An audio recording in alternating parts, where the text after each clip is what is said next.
Hello everyone, मैं हूं अरबाज खान और आज हम देखने वाले हैं मोमेंट ऑफ इनर्शिया की parallel axis theorem and perpendicular axis theorem. तो बात करते हैं इसकी।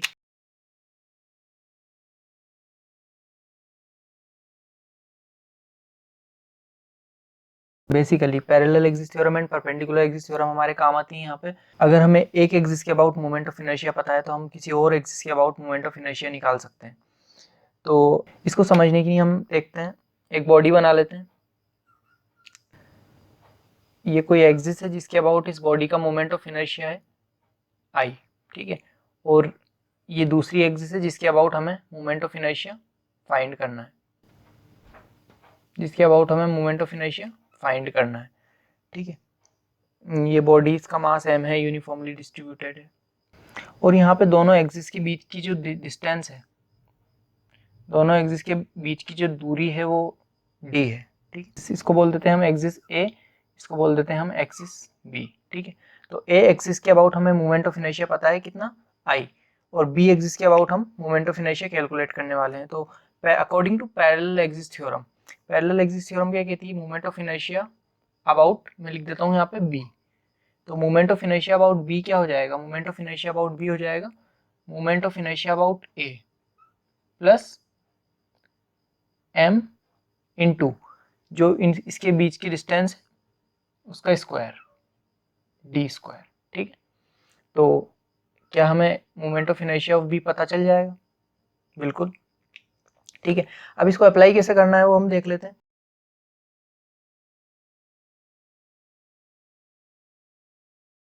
अब जैसे हम निकाल चुके moment of inertia of ring,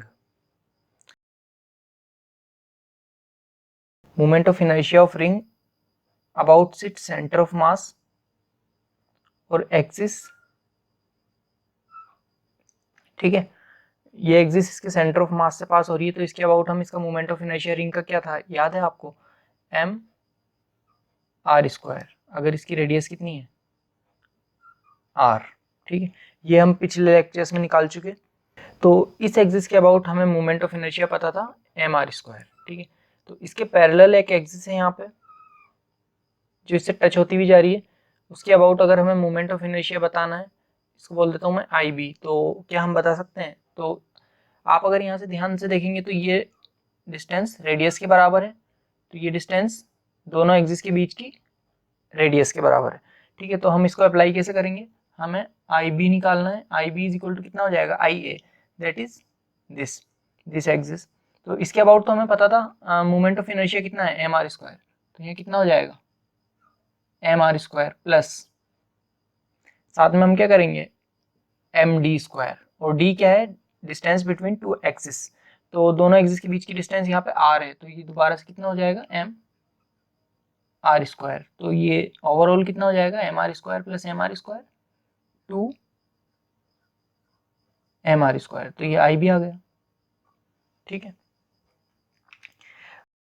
तो और दूसरी बॉडीज का हम बता सकते हैं, जैसे हमें डिस्क का पता था, डिस्क का हमें पता था, डिस्क का moment of inertia axis A के अबाउट होता था M R square upon two, ठीक है। जो इसके सेंटर ऑफ मास से पास होती थी एक्सिस ए, और दूसरी जो एक्सिस है जो इससे टच होती हुई जा रही है, अगर ये एक्सिस बी है तो वो हमारी डिस्क के प्लेन के परपेंडिकुलर है, ठीक है। तो और डिस्क से टच होती हुई भी जा रही है, तो ऐसे केस में हम moment of inertia about B निकाल सकते हैं। Moment of inertia about A plus इन दोनों के बीच की डिस्टेंस दोबारा से कितनी? आर। अगर इसकी रेडियस कितनी थी? आर, तो कितना हो जाएगा? M R square. तो आई ए हमें पता था M R square upon two plus M R square. यहाँ पे एलसीएम लेंगे तो हमें पता चल जाएगा, ये आ जाएगा 3 M R square upon two, ठीक। पैरेलल एक्सिस थ्योरम किसी भी बॉडी के लिए अप्लाई कर सकते हैं। दो एक्सिस पैरेलल होनी चाहिए, सिर्फ यही कंडीशन है इसकी, ठीक है। इसी के अलावा आप और प्रैक्टिस कीजिए और डिफरेंट बॉडीज के लिए लगा के देखिए, स्फीयर के लिए, सिलेंडर के लिए अलग अलग आप अप्लाई करके देखिए, तो आपको पता चलेगा कि इसको अप्लाई कैसे करते हैं। इसके बाद हम परपेंडिकुलर एक्सिस थ्योरम के बारे में देखते हैं। चलिए, परपेंडिकुलर एक्सिस थ्योरम क्या कहती है कि अगर हमारी कोई बॉडी है जिसका मास m है और कोई एक्सिस है ए जिसके अबाउट हमें मोमेंट ऑफ इनर्शिया पता है इस बॉडी का, ठीक है। तो अगर कोई एक्सिस इसके परपेंडिकुलर है उसके अबाउट मोमेंट ऑफ इनर्शिया क्या होगा? तो अगर ये एक्स एक्सिस है तो जेड एक्सिस भी इसी प्लेन में एग्जिस्ट करने वाली है जो कि एक्स जेड प्लेन होगा अपना, ठीक है। और ये Y axis X Z plane के परपेंडिकुलर है। तो जैसे यहाँ पे इस तरीके से होगी जेड एक्सिस, अगर ये ए एक्सिस इसको बोलते हैं हम वाई एक्सिस, इसको बोलते हैं हम एक्स एक्सिस। तो ऐसे Z axis X Z plane में लाई कर रही होगी, ठीक है। और वाई एक्सिस इसके परपेंडिकुलर होगी। परपेंडिकुलर एक्सिस थ्योरम कहती है कि आई एक्स प्लस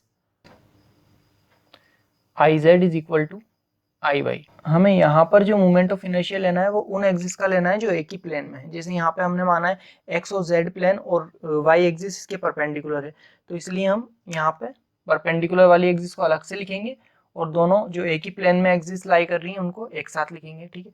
तो आपको बुक्स में ऐसे भी मिल सकता है I X plus I Y is equal to I Z. ऐसे केस में उन्होंने z एक्सिस किसको माना होगा? इसको z एक्सिस माना होगा, इसको y एक्सिस और इसको x एक्सिस माना होगा, ठीक है। इसको अप्लाई कैसे करते हैं वो देख लेते हैं हम। जो सॉलिड डिस्क होती थी हमारी उसका मोमेंट ऑफ इनर्शिया हमें बहुत अच्छे से पता है। जो सेंटर ऑफ मास से पास होने वाली एक्सिस होती थी उसके अबाउट डिस्क का मोमेंट ऑफ इनर्शिया होता था, याद होगा आपको, mr²/2, ठीक है।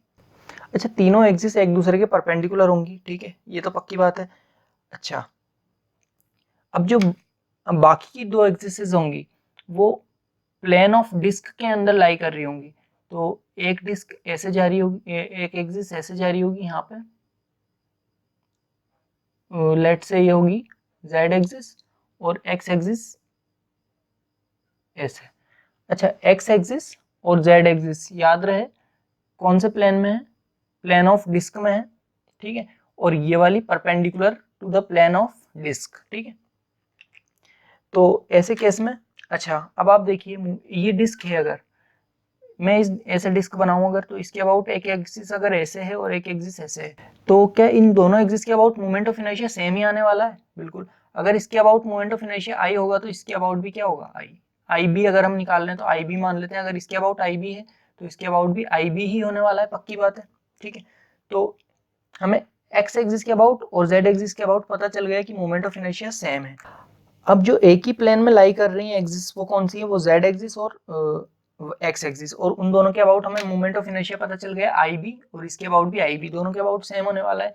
तो हम क्या करेंगे? आई बी प्लस आई बी, जिसे हमने यहाँ पे लिखा था I Z plus I x, जो एक ही प्लेन में थी, जेड और एक्स जो एक ही प्लेन में हमारी एक्सिस थी, तो उनके अबाउट मोमेंट ऑफ इनर्शिया को हमने ऐड कर दिया था और इज इक्वल टू था मोमेंट ऑफ इनर्शिया ऑफ जो परपेंडिकुलर वाली एक्सिस थी वो।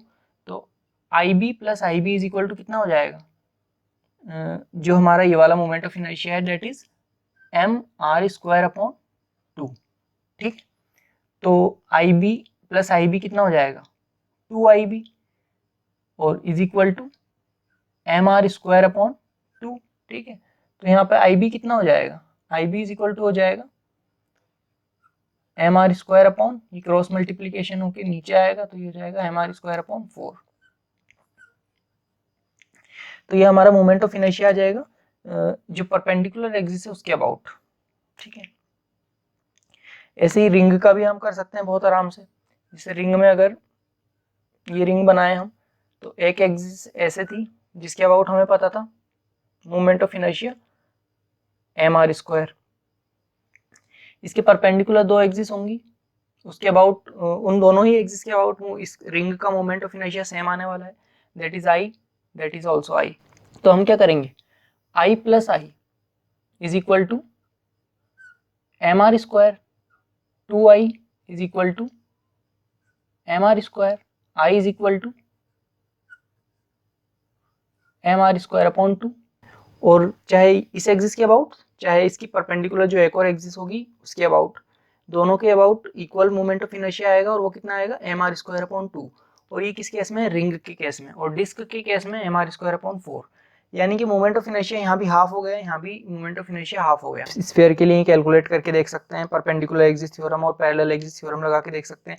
जैसे स्फीयर के लिए मैं आपको अगर लगा के बताऊं तो हम एक यूनिफॉर्म स्फीयर कंसिडर कर लेते हैं। यूनिफॉर्म स्फीयर जो होगा हमारा 3D, तो उसमें 3 एक्सिस होंगी, ये 2 एक्सिस एक ही प्लेन में और एक एक्सिस, ये दोनों एक्सिस आपस में परपेंडिकुलर होंगी और ये एक्सिस इसके भी परपेंडिकुलर होंगी। कुछ इस तरह होगा, ये 2 एक्सिस आपस में परपेंडिकुलर ऐसे, और ये एक ही प्लेन में, और ये थर्ड एक्सिस इसके परपेंडिकुलर ऐसे, ठीक है, इस प्लेन में। तो स्फीयर की केस में तीनों ही एक्सिस के about moment of inertia equal होगा, तीनों ही एक्सिस के about moment of inertia equal होगा। तो अगर इसके अबाउट आई है, इसके अबाउट भी आई होगा, इसके अबाउट भी आई होगा, ठीक है, क्योंकि यूनिफॉर्म स्फीयर है। लेकिन अगर हम पैरेलल एक्सिस थ्योरम इसमें अप्लाई करें तो पैरेलल एक्सिस थ्योरम अप्लाई कर सकते हैं। जैसे इस एक्सिस के अबाउट हमें मोमेंट ऑफ इनर्शिया जो इसके सेंटर ऑफ मास से पास हो रही थी, अगर इसकी रेडियस r थी तो इसके अबाउट मोमेंट ऑफ इनर्शिया में पता था 2mr² अपॉन 5, ठीक है।